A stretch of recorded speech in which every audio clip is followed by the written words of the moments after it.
A man with a loaded gun. Please shed some light on this. Why do South people have lactose intolerance than North people? Some people are believing this is proof of AIT. Uh, I am no longer keeping in touch with what's happening in the Aryan invasion theory thing right now. Uh, there obviously is gonna be some kind of genetic difference. See, overall, if you look at the if you look at the genetics of India, um, India has the second highest genetic diversity of any population in the world outside of Africa.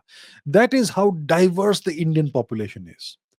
And yet, despite this incredible diversity, overall, from a big picture, from a 10-kilometer high perspective, the Indian population is genetically quite homogeneous, which means that North Indians, South Indians, they essentially are the same genetic population, but there's going to be some differences.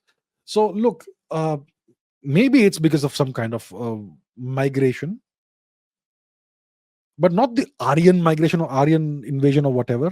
Northern India is closer to Central Asia, where you have nomads and all that. And maybe there was some intermixing of some kind. That's why you have more lactose tolerance in North India. A lot more genetic research needs to be done about this. But is this a proof of AIT? That is the core question, right? If you see some kind of genetic difference, does it prove that there was an Aryan invasion or migration or tourism or picnic, whatever? Aryan migration, let's say, invasion.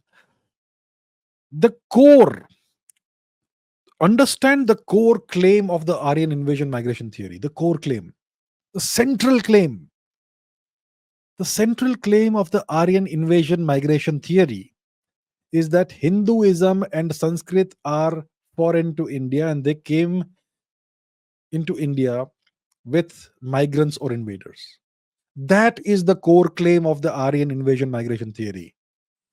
The Aryan invasion migration theory is not something to do that something about genetics.